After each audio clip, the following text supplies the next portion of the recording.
is the host of Comedy Show. Make some noise for Alex Muhangi.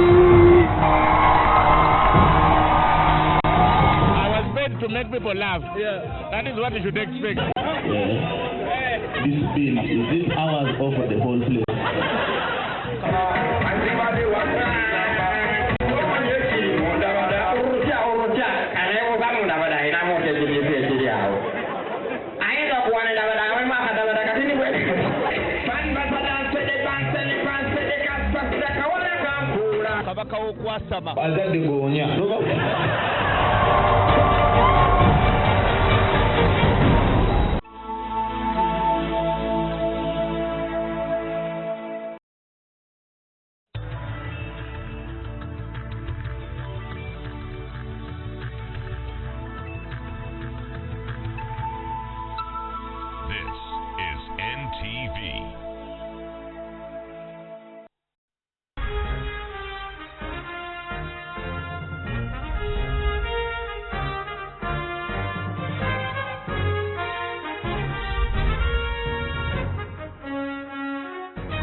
Good evening.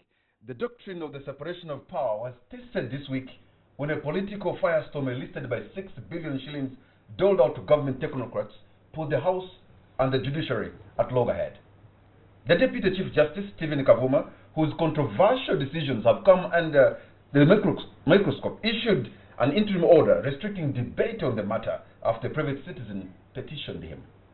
However, in what appears to be a mockery of the justice system, the law firm, which had engaged in these legal gymnastics, withdrew their petition seeking to block the debate. On the spot tonight is the former leader of opposition, Professor Ogenga Latigo, London Associate Professor Christopher Mbazira, and former Bubulo East MP, Mulongo.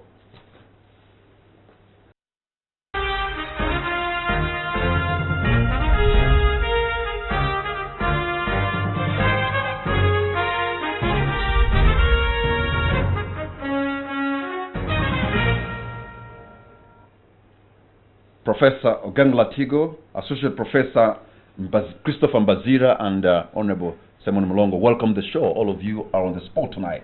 Thank you. Thank you. Let me begin from my extreme left there with Professor Ogenga Latigo, because you were so passionate in the debate yesterday when the Speaker indefinitely shut the August House. Yes. But was the conduct of the judiciary so despicable that the Speaker had to use the word stupid? Actually, that debate was not about the judiciary. It was about an order issued by one judge, and you know the judiciary doesn't act like a cabinet. My colleague who is in that field will tell you there's no collective responsibility. You make your judgment according to who you are, and your people respond to that. So what you saw yesterday, but one, was about that particular order made by the Deputy Chief Justice. Parliament has nothing against the judiciary, and we know the judiciary also has nothing against Parliament. It was only unfortunate that that happened, and we had to react the way we reacted. Yeah, quite a number of people, whereas they agree with what the Honorable Speaker did, they also disagree with the choice of her diction. First of all, the one thing that the Speaker did, which was very smart, was first of all not to breach the order without actually obeying it. The Speaker merely adjourned the House and said, okay, do your things, we will be out of it until you have sorted yourselves out. In other words, it is taking effect. No, he's just saying that we are not going to obey it by continuing with business and doing other things to suggest that we agreed with what you did. So if you think that order was good enough, fine. And secondly, the Speaker was trying to tell Justice Kavuma something, that in that house, I am the boss. In that house, I enjoy absolute immunity. The Speaker could call you any name. There's nothing you could do about it. Professor Mbazira, have courts of law become an avenue of legal gymnastics, if I may say, instead of being a bulwark of dispensing justice? Patrick, one thing that I need to say from the start is that adjudication is to a certain extent influenced by factors outside adjudication itself. And it becomes more prominent when it comes to constitutional adjudication. Actually, as a matter of fact, constitutional adjudication is a political exercise to a certain extent. So you cannot entirely remove politics out of adjudication. But as a judge, you have to be very, very careful how you play your politics. Because politics relates mainly to what one believes in terms of values. It is okay for a judge to believe in certain values and to seek to promote those values. But at the same time, the judge has to play within, one, the rules that regulate the judiciary and judicial conduct. And at the same time, the judge has to play within the principles of law. So it is okay to play within those principles. It is okay once you know that you're a judge, it's okay for you to take into consideration a number of factors before you reach a decision. And it is very, very important for a judge, especially in a constitutional court, to project and try to determine the political impact, the social impact, the economic impact of their decision. And so it's not just a question of you restricting yourself so much to what you have on paper, but you must look outside that and see what the impact is. Whether courts have become avenues of gymnastics, they have always been. Courts have always been avenues of legal gymnastics to a certain extent. But we must be very careful at the same time as lawyers, as judges, as judicial officers, not to play the gymnastics in a way that undermines the institution. Because there's something very important about public institutions. Every public institution thrives on public confidence in it. So you must try as much as possible not to lose the trust that the public has. According to the rule of the Uganda Judicial Code of Conduct, if I may, a judge or magistrate should respect and uphold the laws of the land, and his personal conduct should at all times be beyond reproach. He should, in keeping with his judicial oath, perform his duties without fear or favor. Was this the case, Honorable Simon Mulongo? I like the way the Professor of Law has entertained the question and ended up just leaving things in balance. Just like the lawyers do. Just like the lawyers are supposed to do. At his legal altar. I think to be what's critical at hand is maintenance of the principle of separation of powers. That the judiciary have a role, and so is legislature. And each one of them must observe the bounds of the limits of the rules, the powers that are entrusted to them in accordance with the laws. And to me, to discuss the merits of whether one exceeded or whether the Right Honorable Kadaga went personal or abusive, to me that's diversionary. The fact is that judiciary made a point that is supposed to be respected, and so did Parliament made a point, like Professor Latigo to point out. They made a point to dispute or challenge what they felt was not proper to them. And I think that's how they proceeded. So to me, yes, judiciary did what they did through Justice Kavuma, whether as a person or as an institution, but I think he performed what is due to him as judiciary. I wouldn't want to speak about names. I hate to talk about names, but if I may now, these controversial interim court orders seem to be coming from the person of Justice Kavuma. Why him? Actually, I don't know the internal procedures or assignments, who gets assigned what, by whom. But also I agree with you that we see some of them. But of course there are other... statistics is there. We can't run away yes, from but what I know is that he doesn't handle all. There are many others that have been handled by other justices. So yesterday what happened in Parliament, would you characterize it as democracy on trial, like what happened yesterday? No, you see, we are a country that understands the military more than anything else. If I was your escort and you went to a bar and you got engaged in an argument over a woman and you ordered me to shoot the guy you are engaging with, would I do it? Just because that was an order from my officer? That's what happens in this town. That was orders from above. That was how bad it was. Haven't you had orders from above? That I repeatedly hear people saying this was from court and it has to be respected. If I were the speaker, I would have defied it, just to make my point. But fortunately, the speaker just bypassed it, didn't make any decision on it. Of course, she clearly expressed her displeasure. And I hope that the words she used is a word that will ring in the minds of Ugandans for a very long time, so that similar mistakes cannot be made. Professor Mbazira, yes. The doctrine of the separation of power Yes. requires that the three arms of government should act independently of each other. Was this debate the litmus test? Not Yes. necessarily that they should act independently, because the doctrine also has the principle of checks and balances.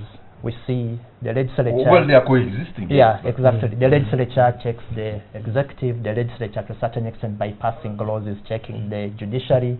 The judiciary, in terms of checks and balances, appears to have an upper hand.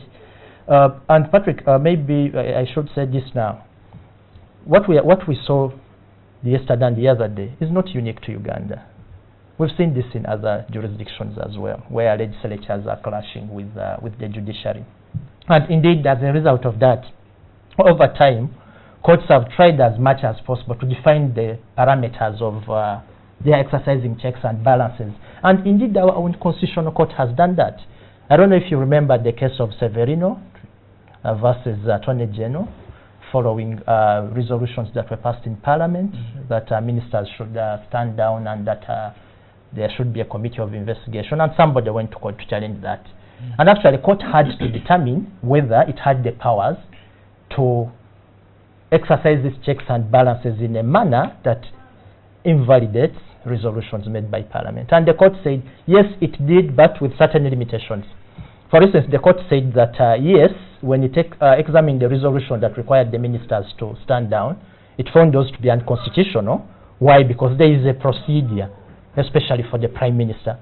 But when it came to whether the Parliament had powers constitutional to appoint a committee, and whether the appointment of the committee was unconstitutional, the court said that's an internal matter. That is something that touches on the internal workings of Parliament, and that the committee, that the court cannot be speculative. So the right approach for the courts are supposed to determine the validity of decisions of Parliament and not processes. If there is a process which is unfolding, courts should not be speculative. It should wait. A very simple example, when Parliament is debating a bill, you cannot go to court and say that this bill is unconstitutional.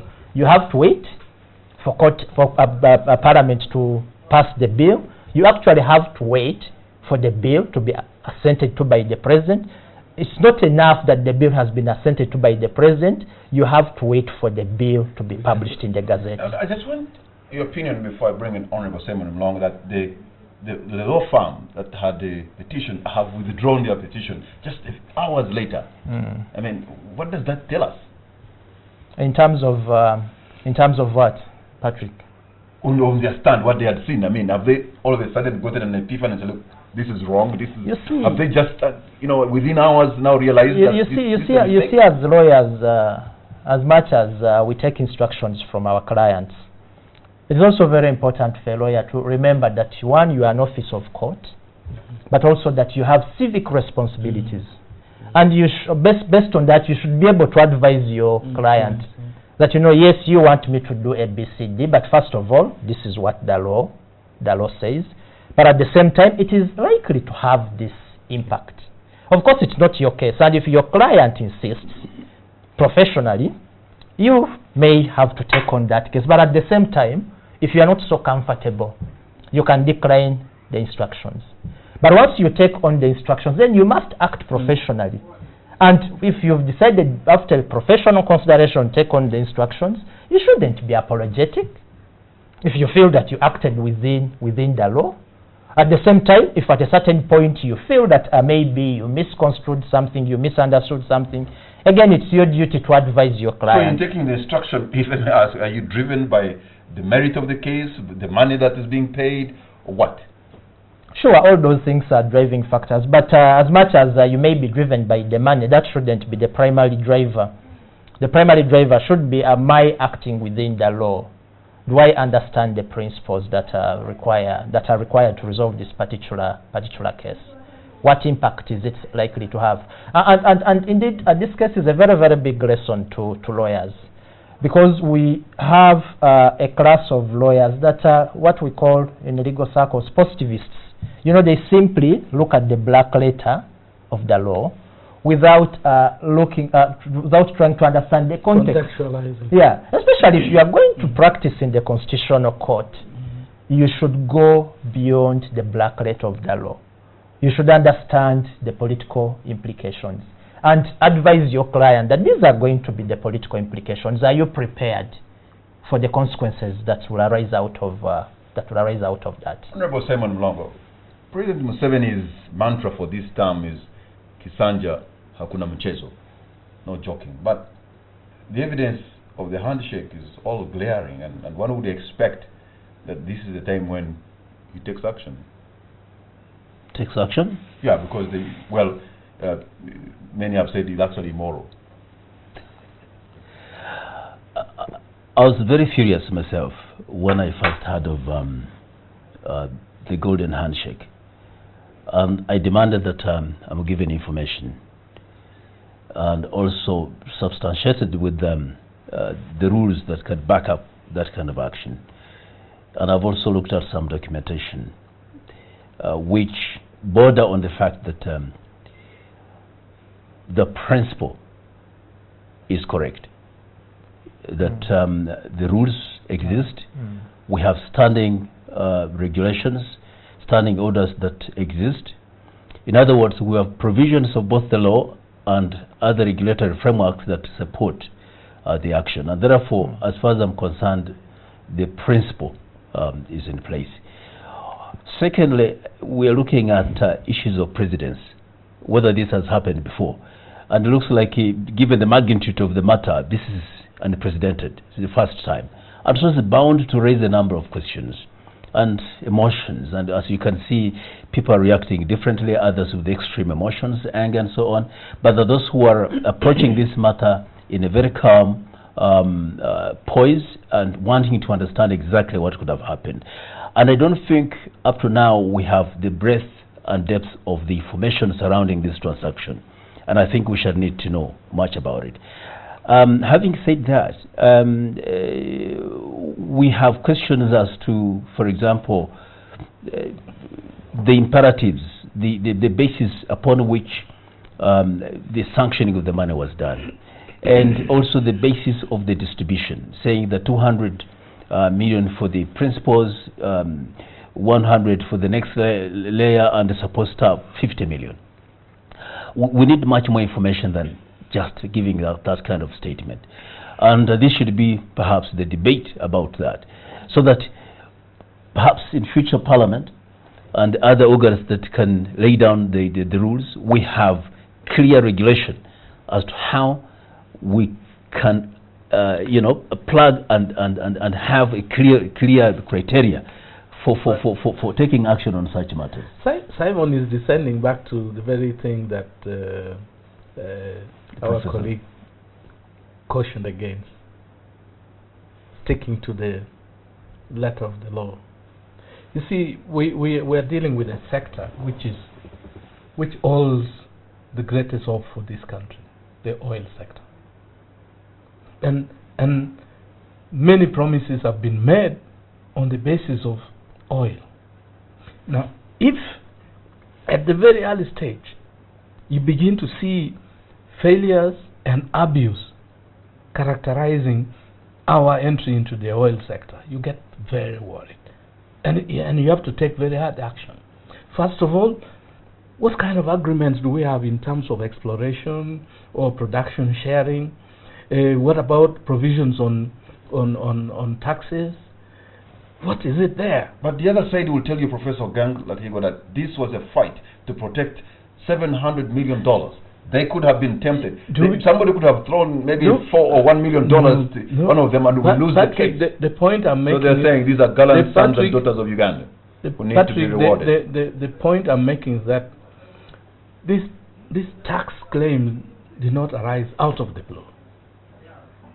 If there was a mistake in the agreement that we did not provide for taxation if somebody discovered oil, that's a different matter.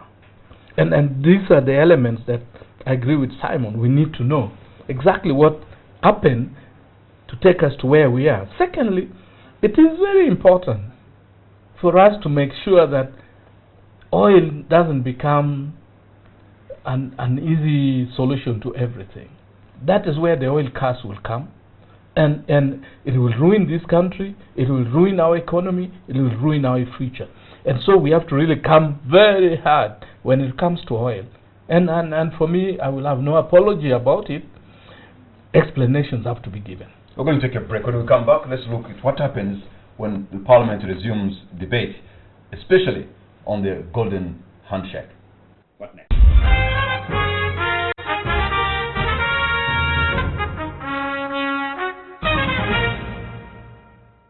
Sir, my latest machine can show you the future. Hello. Place something on that spot, and I'll show you how it looks after many years.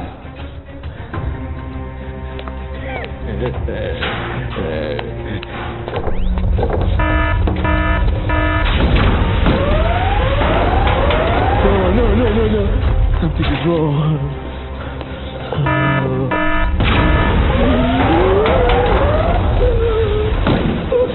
When did the ancient changing?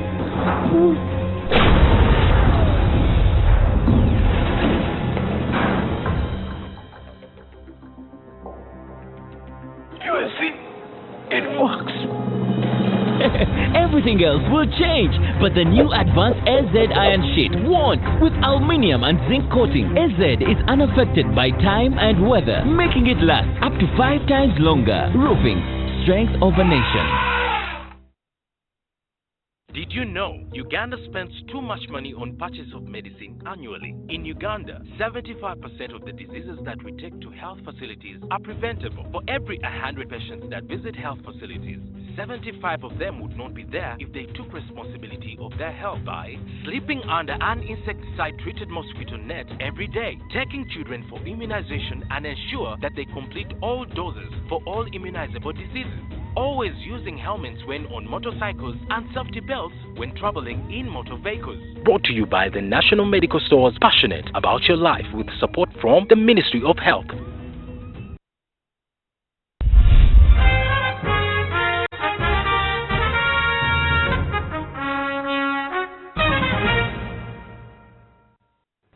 Welcome back. You're watching On The Spot. My name is Patrick Amara. My guest tonight are Professor Ogenga Latigo, Associate Professor Christopher Mbazira, and Honorable Simon Mulongo. Let me touch on this issue, Christopher.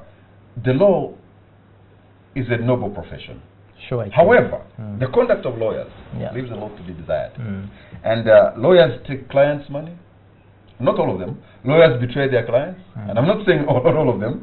And the public perception of lawyers, again, not all of them, I should add, is not good at all.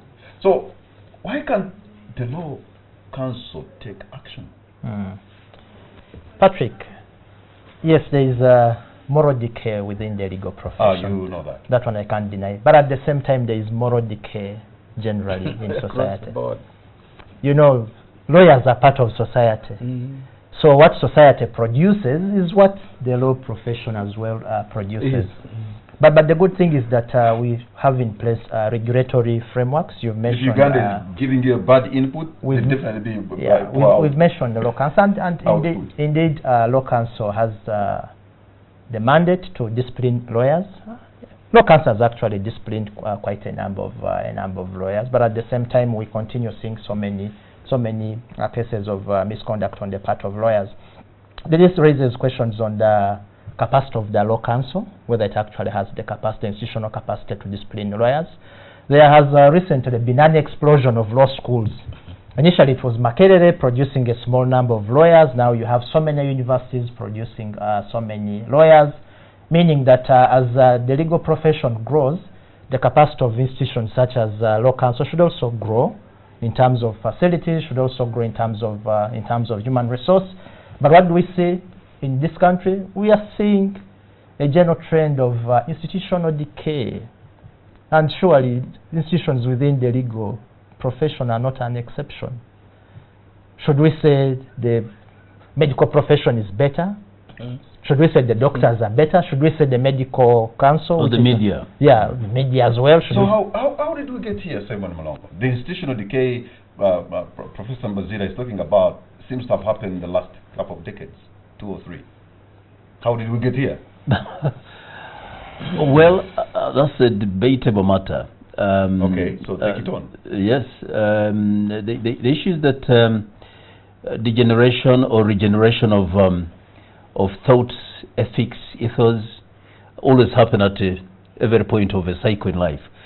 But also think that this is our time to take a deep. I also think that these professions are also doing their best to make sure that they maintain certain standards.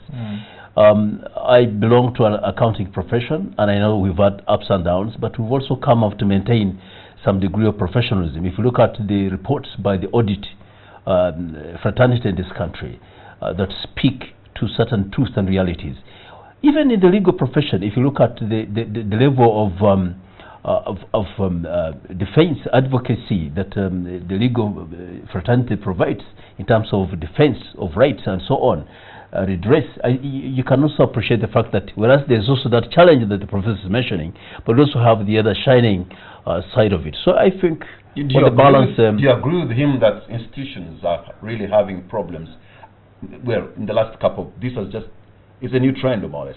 No, it's not new trend. I think since the time of Jesus Christ, we've had these ups and downs. It's a mixture of the black sheep and the white sheep, the white button and black button on the piano. I think this is a continued thing. You have thing. listened to Professor Mbazira quite Yes, I did. I did. But I just want to support his argument with a counter argument that is not entirely lost. And these ups and downs always exist in society. What's important is each time to remind ourselves of the requisite standards against which we must maintain our good name, and we should always shine. You see, when we enter these arguments, and again we cannot sit here and pretend that we don't have backgrounds.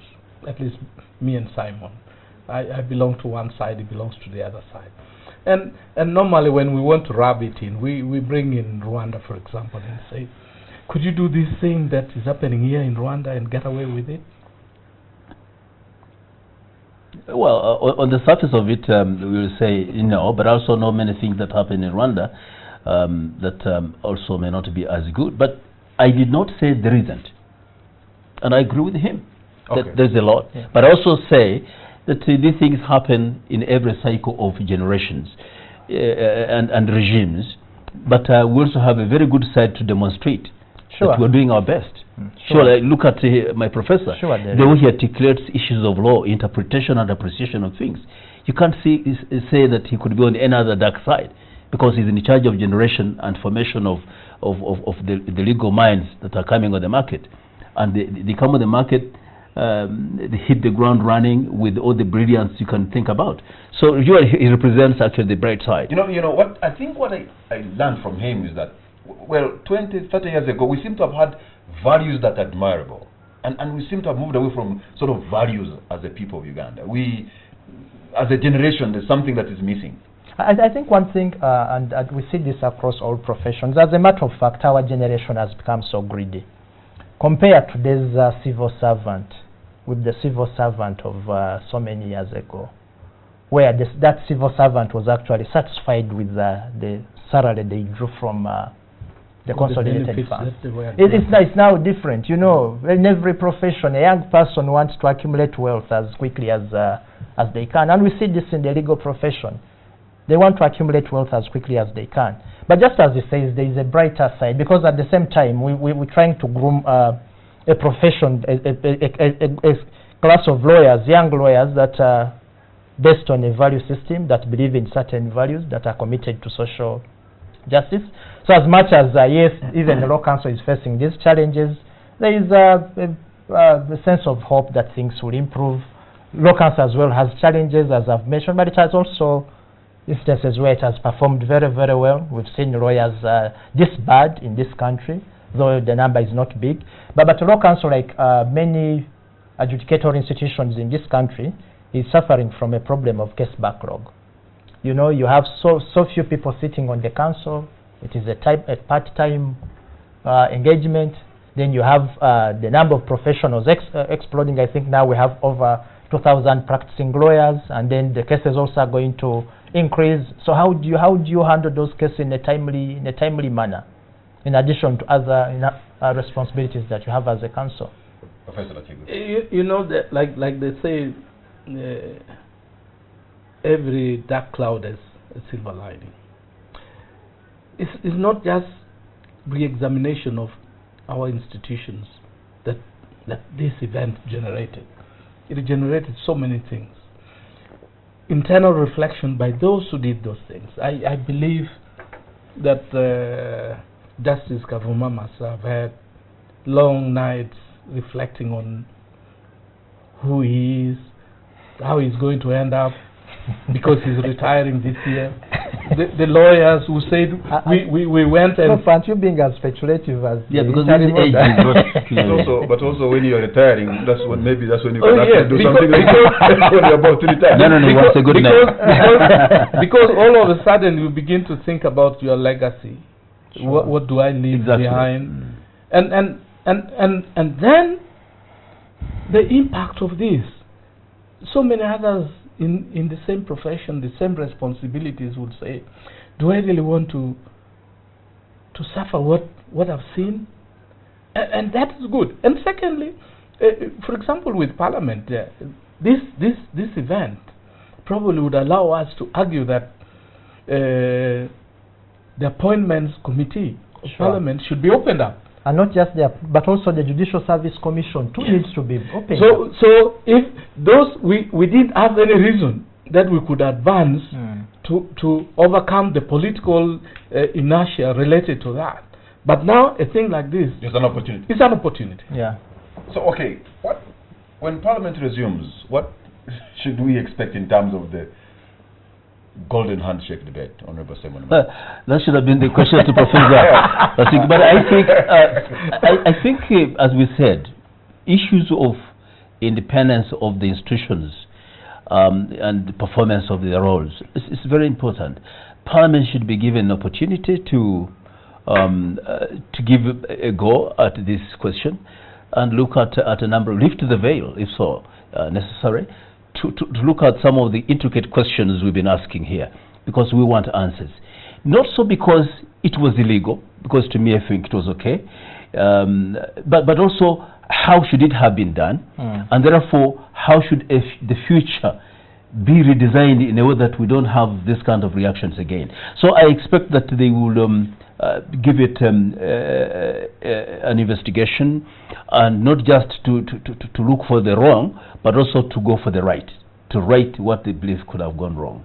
And should we expect also you to look for the balance, bigger balance of the other money, as opposed to this just 6 billion, because there's a whole trillion. You see, if this didn't come out, we probably would have just sat, and that is it. Until it came, it didn't even occur to me to question what happened to the money that they brought home. It didn't occur to me at all, and I believe it didn't occur to very many people in this country. Now people want to know, okay, you brought this $700 million and you were rewarded. Where's the money? It bought you cars as MPs. Somebody would say. I don't know. Is it 400? Actually, I'm told it is 250 million. It is close to 700, but shouldn't we then demand at least that the arbitral agreement is made public? Yes. You know, I think that could be a starting point. What is in that arbitral agreement? And before these rewards were given to the public servants that worked on that, shouldn't we have had an independent evaluation to actually determine whether they did their work. We don't know what they did and what they didn't do. We don't know what they should have done. The government hired a law firm, paid them $10 million to do that job, and actually, even the case was settled out of court. Yeah, sure. So what did they do? We don't know what they did. This is the opportunity now. I think this is an opportunity really that must be interrogated. Yeah. What you know is that if you send a child to the shop to buy some sundries, the test of delivery is actually arriving with items you've sent the child to bring. And this brought the money home. What we need to confirm is that this money was banked correctly. And I remember in the law that we put in place in my parliament, the 9th parliament, we created a fund. And this fund is supposed to be credited with such monies. So we need to confirm that these monies were credited on the right account, and that these other costs, because the court not only sanctions the payment of the tax, but also awarded costs. And it's against, according to the argument, against this cost that 0.5% was given them as a token of appreciation. That cost cannot come from what was negotiated. That cost is a cost to this country. It must come from funds that have been appropriated by Parliament. If it needed a supplementary, and Parliament did that actually. So even to dip your hand in funds that have not been appropriated is not right. That is not how countries work. And secondly, what is this beautiful work you do that then becomes a hidden work, and where the rewards have to be demanded by those who did the good work, instead of us saying, you did a very good work, let me pat you on the back. But here you find a letter written. In that case, Christopher, isn't that it? If they solicited for it, doesn't that become illegal now? Yeah, surely it is, because if you look at the definition of corruption, you know, it is try to get something which is far beyond what you are entitled to, even as a reward.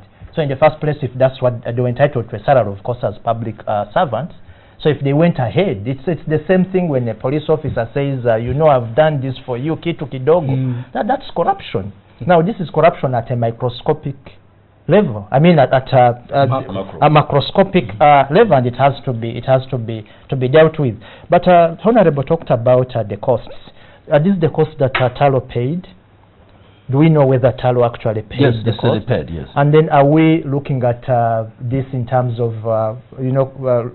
comparing it to what some unscrupulous lawyers do, that actually they take the costs, yet the costs should go to the client if the client has paid, unless the lawyer can prove that what the client paid is not enough to cover for the cost. So if I could prove that, you know, I was on the legal team that went to London, but the government didn't pay my air ticket, maybe that's a cost that I should claim from the cost that I get. But if the government paid my air ticket, if the government paid per diem, if the government paid for my accommodation, what costs are there to claim? What costs are there to claim? That means that at a microscopic level, it gives justification to a lawyer, for instance, who says, Professor, you gave me instructions to recover 100 million for you. I've negotiated and recovered 90. I have to keep something. I have to keep something. It is okay if it comes from him to say, this is... but it's different because he is a private person. He can take that decision. But when we are talking about public funds, I think we need to be much more careful. Professor Ogenga Latigo, there are some accusations I've heard that Parliament itself does not have the moral compass to take on those who have been accused of participating in taking the golden handshake.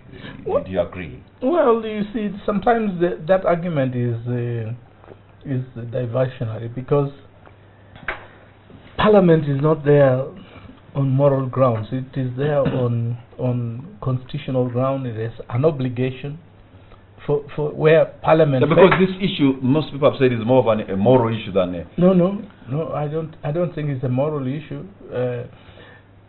Where Parliament fails, it should also be subjected to the same scrutiny and criticism that we are inflicting now on Justice Kavuma on its decision and those who ask for money.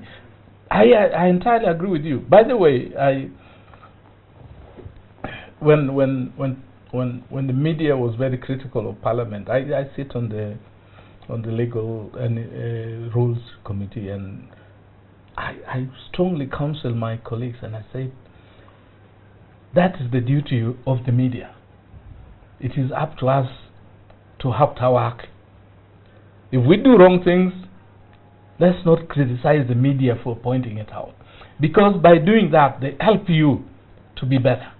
And even by Parliament investigating this, it helps the executive to be better, that they will be more accountable to the people, that they will be more responsible for the resources that is entrusted to them, and that the benefit of whatever is done reaches the entire population.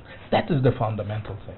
So I think that I think the questions you're asking, first of all, the claim and in the name that it should be has been defined as an honoraria, and it's on the basis of that some sections of the law were invoked, and processes adherence to the Public Finance and Accountability Act are said to have been followed, and that it was sanctioned up from the highest office.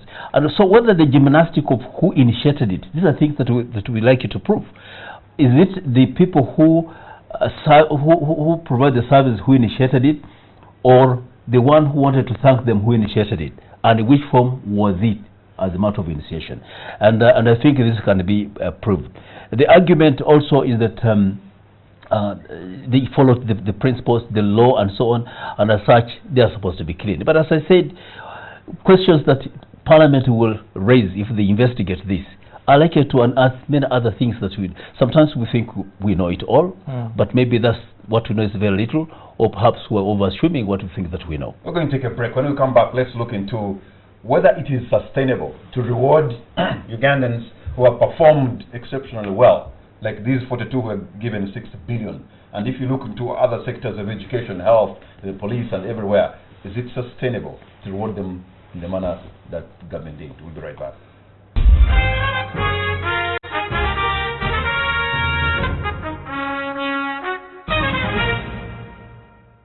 You're in the mix with DJ Brian. DJ Brian. Brian. Stand up. Brian. Stand up.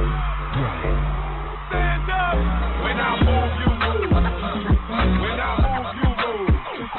When I move, you move. Hell yeah. Hey, DJ, bring that back. Just like that. Just like that. Just like that. Mama Chuck,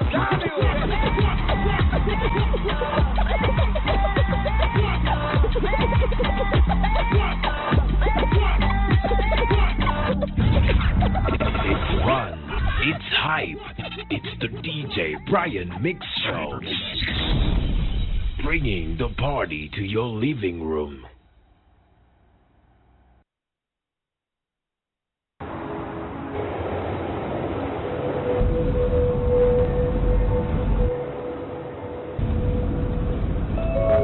And the change of government won't stop a thing. I've run out of fingers counting the number of multinationals setting up here. What about the 3 companies that announced their plans to launch last week? I say they shocked me. Me, I'd be looking to sell. At what price? More. Much, much more.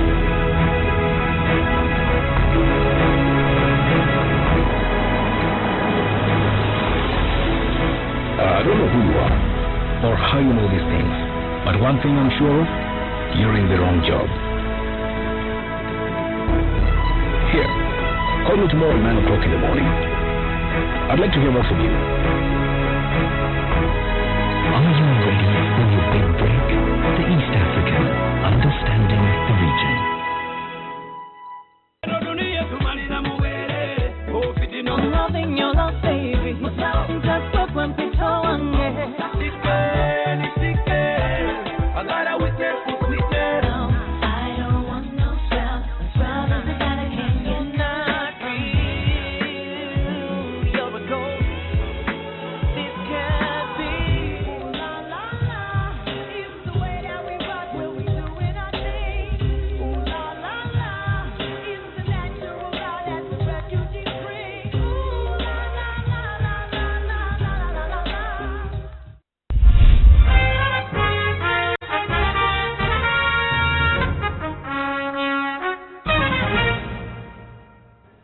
Welcome back. You're watching On the Spot. My name is Patrick Kamara, and my guests tonight are Professor Ogenga Latigo, Professor Christopher Mbazira, Honorable Simon Mulongo. There are those arguing that on the side that people who perform should be rewarded. We saw those 42 getting 6 billion. Given the econometrics, if I may use that word, is it sustainable if we are to reward and recognize people that way? Me? Yeah, because if you say an outstanding member of parliament from Agago, you see you get your 200 million. What the state normally does is recognize good things. That is why the military will go to war and they get ranks and they get medals, but they don't get money. You don't say we saved so much because of the war, so we give you this money. Now, this particular case, I hear even the content of the letter included the people asking for the letter, not for reward, and saying we need to do something and leave it for posterity. What now they leave behind is something that the professor here will always give as an example in his law class. That don't do this. Now, that is a dangerous posterity to leave to your family. I would rather not touch the money. But the point is, really, let's not talk about reward. Let's talk about recognition. I wish the president came and said, I sent my people to London. They did a wonderful job. I want to recognize so-and-so for what they did, so-and-so for what she did. And as a country, you line them up in Kololo. There's nothing bigger than... And give them one of these... That one you cannot compare to 200 million, because that is a legacy that your kids will carry. But Patrick, the big question though is, if people are going to be rewarded for their good performance, what are the parameters? How do you measure good performance? And especially in a situation where you have people doing different things. How do you measure good performance of a doctor? How do you measure good performance of a police officer who is standing on the road every day? How do you measure good performance of a bureaucrat who is driving in an air-conditioned car? How do you measure good performance of a government lawyer who went to London flew business class? And maybe good performance of five-star hotel. Yeah, how do you measure those things? How are you going to measure those things? There are certain rewards that could come. For instance, yes, in terms of reward, if you can measure the performance, you could promote people. They defended the colossal sum of money, and then the government, it came into the government coffers. They could have that was the standard measure, I suppose, in this very case. But we don't even know how much they brought. We don't know whether they could have brought much more. We don't know even whether somebody didn't do their work, and it's a result of that actually the case arose. Do we know all those facts? Do we know how the case arose? Yes. I think, Patrick... Yes, you know. We should separate first reactions from consequent considered opinions. When I first heard of this, I was angry, because some people are poor, some sections are hit by financial shortages, and why should these people get this much? And to me, we should not allow that to shroud our good and clean examination of this case. One, the issue of rewards and recognitions exists in our law books. We have the constitutional provisions, we have statutory laws that provide for it. And the range of rewards range from a public thank you to medals to even finances. And this practice of giving people finances has been on. And it's actually the world practice, not that just in Uganda. And therefore, we're not going to reinvent the wheel on that one. Do we have a mechanism for that? Yes, there is, because the issue of awards and so on. Because at least the medals, there's a body that that scrutinizes and says this one deserves a medal. This one here, do we have a mechanism? Actually, yes. I think we may require a require. committee that I think we're talking about the practice rather than the law. We've not because had. the We've practice, not had. the If I practice can make will, my point. Yeah, but the practice will defeat the principle. If it is bad practice. Yes, but one can correct the other. The issue is that is there any legal regime for it? The answer is affirmative, yes. And whether there's been consistent practice, as I said, this is unprecedented. Because what we've been seeing are the awards of medals, and therefore we're able to quickly jump onto that. The other thing is that the prerogative is to those who execute that. Whether they choose that they give them a word thank you in public, or a medal, or actually money, there is a prerogative to those who execute it. And in this case, I'm told the president was convinced and actually awarded it, agreed to it. But open the lines so that you too, wherever you are, at home or anywhere, you can call us and tell us, give us your opinion on this issue of the golden handshake, but also on the impact of the interim court order parliament. Yes. I was saying, but what was it called in terms of appropriation? Was it appropriated as an award, or was it appropriated as something else? You know, you could say that somebody was hiding something. If it was an award, it should have been done in a transparent manner. It should have been appropriated as such, not as something else. In fact, what worries me is what I've been reading in the media, that this particular handshake was put as something on teachers' arrears. Why can't we be honest if it is a straightforward... Let's listen to some other Ugandans. What do they have to say tonight? I have a call online. Let me take the very first call online. Hello? Hello? Hello? Yes, good evening. What's your name and where are you calling from? Good evening. I'm William in Entebbe. Yes, William.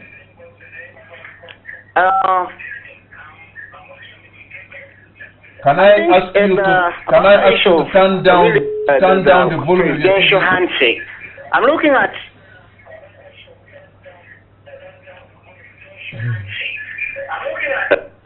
You are listening to yourself. Turn down the volume of your TV set, then you can be able to have a good conversation with us.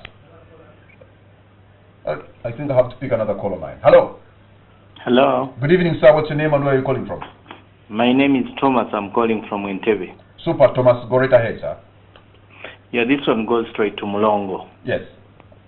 Mr. Mulongo, how much was it given to Lukoya, the person who fought Ebola? Okay. How much was it given to Lukoya, the person who fought Ebola?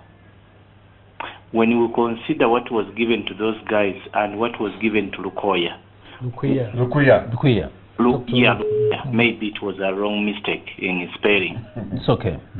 Mr. Mulongo, don't think you will ever be taken back to movement. You were dumped. Please think as a Ugandan. Don't think as someone who is from another planet. Thank you. Okay. Thank you very much. Quite stinging there. Let's take maybe two. I'm still in movement. I have not been expunged. Hello. Hello. Good evening, sir. What's your name and where are you calling from? I'm Rajab from Kamoja. Rajab, you're on air, sir. Now, what I'm asking, Professor and other people, I think we have many legal minds there. Do you need to pay someone who is already paid to do their work? It's just an open question. Do you need to pay someone who is already paid to do their work? Okay. And if at all, I'm paid to be a teacher and I've taught, do I really need to be paid anything more?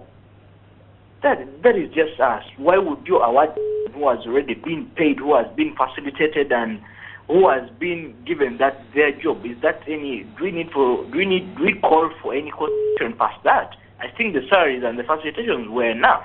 Okay. Other than giving now. You made your point. Ask other parties like Madame Jennifer Musi, what was her role in the case? You made your point, sir. You made your point, sir. Let me take another call online. I'm going to take two more callers, and then we'll get back to the studio. Hello? Hello? Hello? Okay, it appears you are trying to leave your TV volume up. you turn down the volume, then it can make us have a better conversation. But if the volume is up, we can't listen My name to each is other. Godfrey. Hello? Godfrey. Hello, my name is Godfrey. Godfrey, where are you calling from? Kampala. Kampala, go right ahead, sir.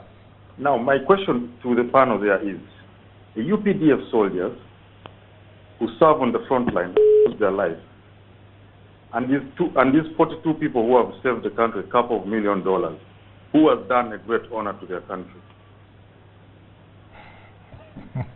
Okay. Thank you very much. Probably Honorable Simon Mulongo will also try to attempt that as well. Hello? Yes, sir. My name is Ben. I'm calling from Bushenyi. Ben in Bushenyi, you're on air, sir. Just a short question for Mr. Mulongo, Honorable Mulongo Simon. Okay. Do the people who get medals, presidential medals, ask for them? Okay. I'm tempted to take just one caller. And maybe, I hope this question is going to Professor Ogenga Latigo. Hello? Hello? Yes, good evening, sir. What's your name and where are you calling from? Hello?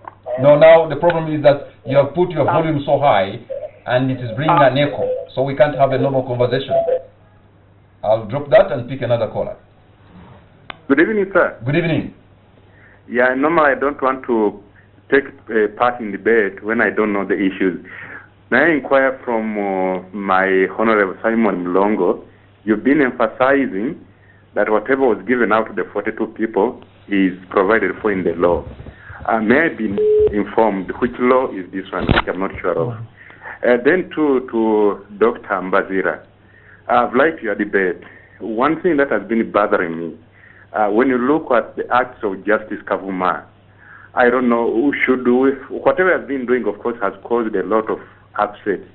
Should we say the way he came to office, how can we do better so that we have somebody in office who guards the confidence the public has in that office? Thank you. Those are three issues I have. Okay, thank you very much. Maybe Simon Mulongo. Yes, first of all, I am a member of NRM, and I remain a very senior cadre of NRM. I've never been dumped, and that's why I'm here, to represent the interests of NRM. If I was dumped, I wouldn't be here. But I think for all those calls that have come in, first of all of them fall in the range of recognition and rewards and awards for exemplary service.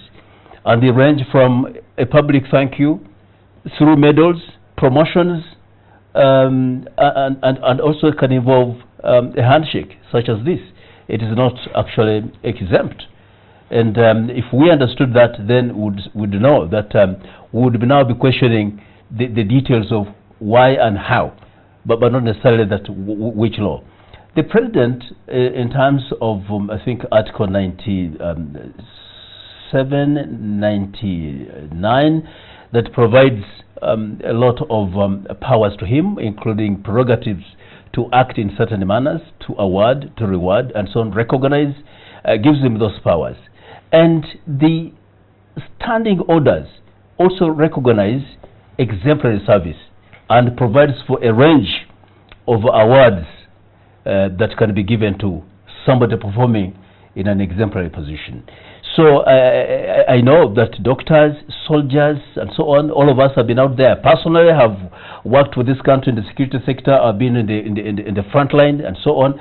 I've saved many situations, but I've never come back to say, give me money. I've never claimed it. But I cannot use that to say nobody else should be given money because I was not given.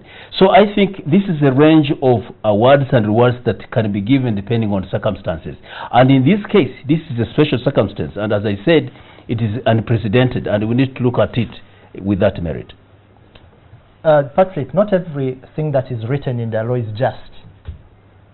And not every law is used for the purpose for which it was designed.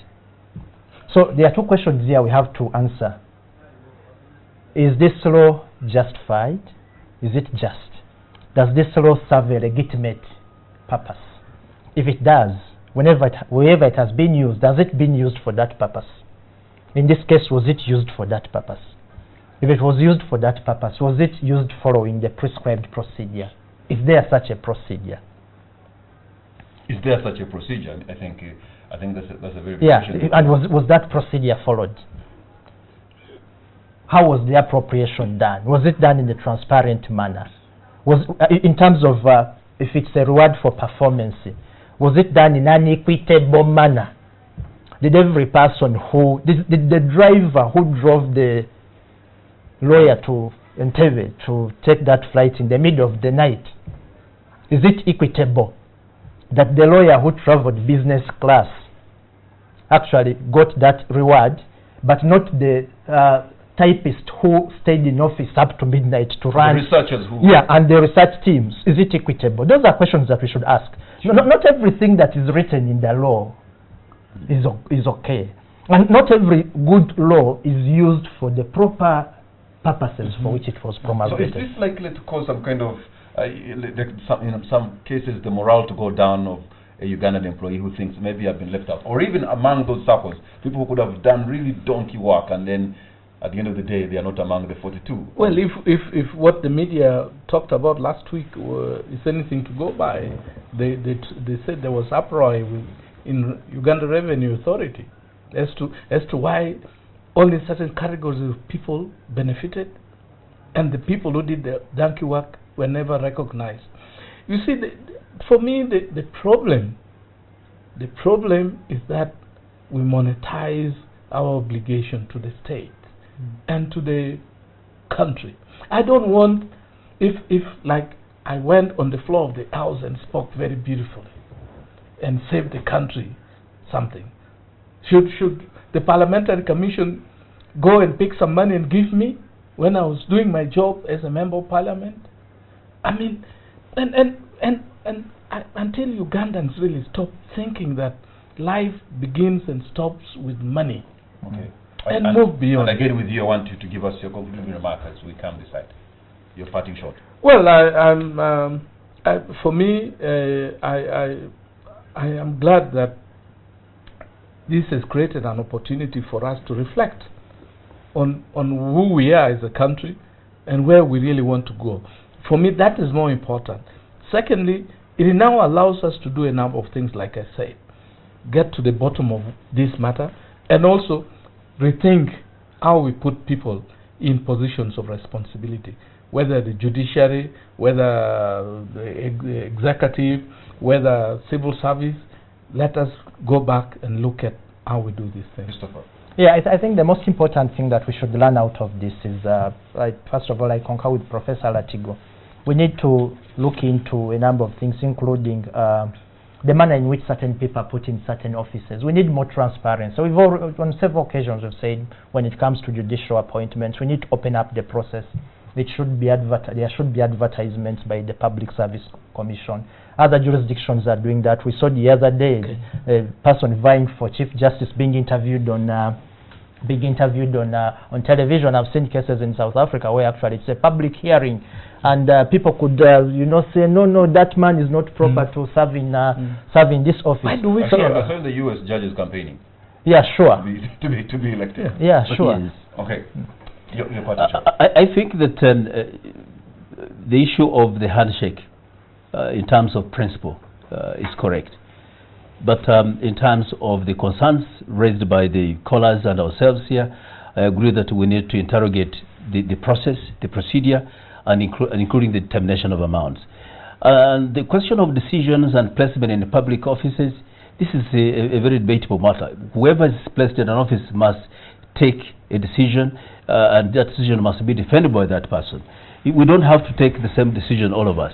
So we're obliged to make decisions in one way or the other, whether questionable or not. But what is important is to have guidelines that can help to shape the future. Honorable Simon Mulongo, thank you very much.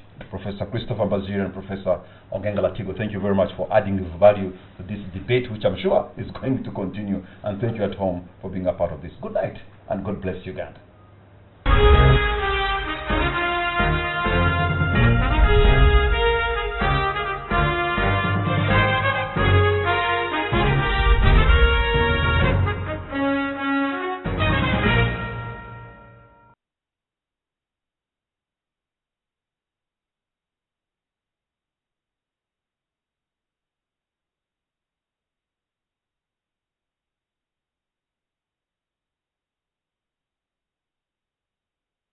Turning on your